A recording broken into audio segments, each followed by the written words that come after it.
Hello, hello. I am so excited for today's conversation. I've got somebody from Europe today, Steven, and I'm going to try to say your last name right, Poelmans. Am I right? Yeah, you're Yeah, right. we're close, anyways. Thank you for being here. I'm so excited to dive into the Rebel Radio conversation and talk about self mastery. Tell us a little bit about who you are and how you discovered Rebel Radio. Yeah. Hello, everyone. I'm very excited to be here.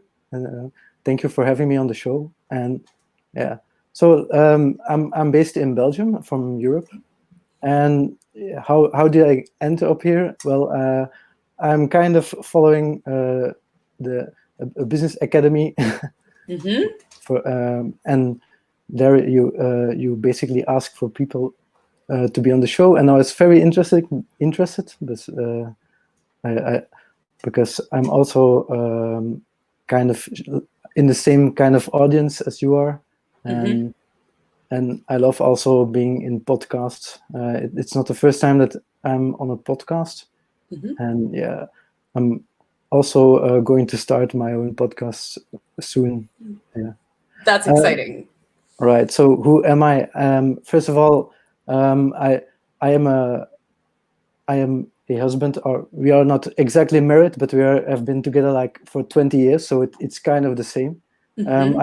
I have two beautiful daughters. My youngest is 7 years. My oldest is 9 years old.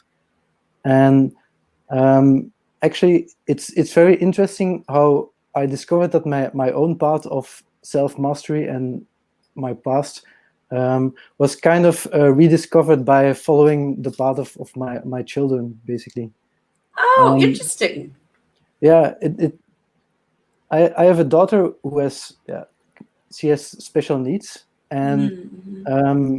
like we discovered that when she was like 4 years old, Mm-hmm. and but we didn't know exactly what was happening, and it was for me a trigger to start my own startup project, because I was very much a bit frustrated in the way how communication was with people from mental health care, from and later also in school.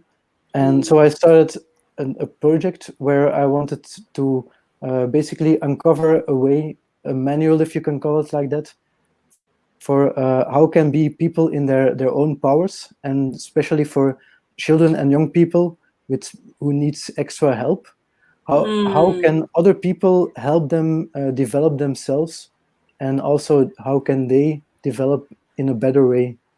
And that was basically a very complicated startup project, Mm-hmm. where I was interviewing a lot of psychologists, coaches. I was looking at different systems of how those psychologists and coaches are yeah, screening development and also helping out people. And I was kind of finding a common way to do that. And it was partly a digital project, but also, for instance, I created a canvas, a paper where they could easily see, okay, these are their superpowers. Those are the things that they have more needs with, and this is the way how you could help them. And that was this for one sheet paper. We tested it out with a few teachers, also the teacher of my daughter, but also yeah, my partner. She's a child psychologist, Mm-hmm. and that way it was kind of rolling. But I was starting this project up while I was doing freelance work, and so not full time, and it was really, yeah, a bit killing me mentally. Um, I Mm-hmm. was I was also feeling this urge of being more creative in my work, because there I was with this startup project where I can basically create whatever I wanted. I was Mm-hmm. interviewing a lot of really great people. We were co-working on a project, and then the opposite side was I was freelancing, doing more technical work, development work. And there it was really like, okay, you have to do this, you have to implement it like that.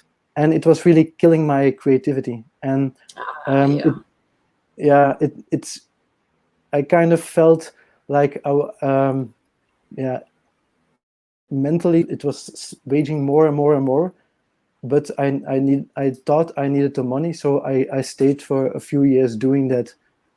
Even when but at a certain point, it was too much, and there I was really sick, and I saw this webinar of a coach, and it was, okay, this is what I want, this is how I can change my life. And those were basically my first steps in taking up control of my own life again, because I was before that feeling more like living on autopilot, on automation. Because when you have when you have a child with special needs, then it's sometimes difficult for the environment to know what you are going through. They don't basically understand why things are not as easy as when they don't have special needs. And that also includes like sometimes family and at work, for instance. We had very often we had to go to like a meeting in school with all those different people talking about how to do this development thing with my daughter. And they basically didn't understand that I sometimes it was really, okay, can you do like in 2 weeks? But when you are working in a working environment, they count on you to do some work. And it was sometimes difficult to understand that I'm not taking a holiday. I'm taking this day off because I want to. It's important for my daughter, and I didn't want to do that anymore. It was even when I was freelancing, I still felt like there is no freedom, and that was a good reason why I started being a freelancer, to have more freedom. So yes, absolutely. I totally understand that. And it's a similar background to my own, where I was working as a virtual assistant and doing all the tech work behind the scenes and building websites and building other people's dreams. And I was miserable because I was just chasing the money. And when I started leaning into what it was that I actually wanted, all of a sudden I got that freedom, and I released all the virtual assistant clients, and now I get to do what I love. And every day I wake up, I'm like, yes, I'm so excited to live my life. Exactly. For me, I was breaking out of the golden cage in almost 2 years ago, where I just my freelance contract was going to an end, but there was a chance to continue with it. But I said, no, I'm going to stop it. But it was really like I didn't know what I was going to do. And okay, there was some kind of financial buffer, but it was really like a dive into the dark, and just a deep dive into personal development and going really into entrepreneurship. So I love it. I get goosebumps whenever somebody just takes that leap of faith and just says, I need to do this, right? We have no idea what it's going to look like, but I know it's going to be amazing. I love that. So what does self-mastery mean to you specifically? So on this journey, I went to a talent coach, and there it was my foundation of what I call self-mastery. I discovered, like, okay, she did like a talent research, and for me, self-mastery is having having insight in how you as a person function in this world, and what is your manual, if you can call it like that. And and when you know more about yourself, then you know also how to deal with different situations. They can be just regular situations, but they can also be like difficult situations. And when you know yourself, you can also trust on your intuition, because okay, I know how I will function in this kind of situation, so I have faith to just do it. And that's how I see self-mastery, is the ability to take control in also with difficult situations. Oh, yeah, I love that, because we're all going to have difficult situations. I mean, we're seeing that in society as a whole right now, but each of us has our own pathway to walk, and there's always going to be these difficult situations. But if you know who you are, it gets a lot easier, for sure. Exactly. Yeah. So how has this idea of self-mastery supported you as an entrepreneur? Well, I discovered that I did a lot of personal development while I was starting to get clarity on what is my offer. It also got me clarity more about myself, but it already started when I was doing the startup thing for my child, because I was reading also a lot about psychology. I was reading about being highly sensitive, because my daughter is like that. I was also reading about highly gifted.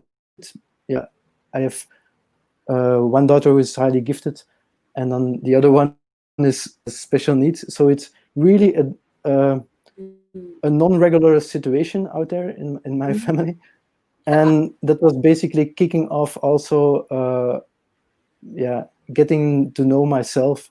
It was really like a shock when I was at that time. I was 35 years old, and suddenly it's like, okay, you're shocked by okay, now I understand what has been happening in the past life, and you kind of get a new identity, if you can call it like that. So Yeah, it's and almost like waking up to who you are and going, oh my gosh, I've been missing out this whole time. yeah, and I was using this knowledge also for my entrepreneurship. Like, okay, I am this, but I am also this. So if I combine those two things, then I can create something new that's something different than maybe most of them. At least I'm using my own personality to stand out in the crowd. And that's also a bit my foundation of what I teach, if you can call it like that, with my clients. It's just, okay, I love combining two different areas or more different areas into something new, if it can help to create that kind of offer, for instance. Ugh, I love that. Yes. Bringing all your strengths together to create something that is uniquely you. Yes. Good. I love that. So, what is one truth that you wish every entrepreneur knew? I wish that more people knew that they have more control about certain aspects of their life, that they don't necessarily need to be a victim. And and when you realize that, you're looking more at opportunities, and not on, okay, boundaries, if you can call it like that, but more like, You hey, stop looking I for the know. limitations and you start looking for the possibility, right? Yeah, exactly. Yes. That's Love that. So good. So what's one thing that you've shared a lot about your story and having two daughters that are so different. What an incredible story. But what is one thing that you've discovered about yourself along your path that has helped you to grow and expand? it was by knowing more also about my own talents, that it's like when you look at your talents, and it's like a puzzle, and it's more like, okay, those are superpowers, and if you combine them, you have like a different combination, and that's different for everyone. And that's also how I discovered that I can basically do more than I before thought I could do. Like, I was one of those people that I guess was doing things and adapting more than standing inside my own powers. And that's what I discovered. Okay, so I can be in my power, and I can just be myself. I don't have to look at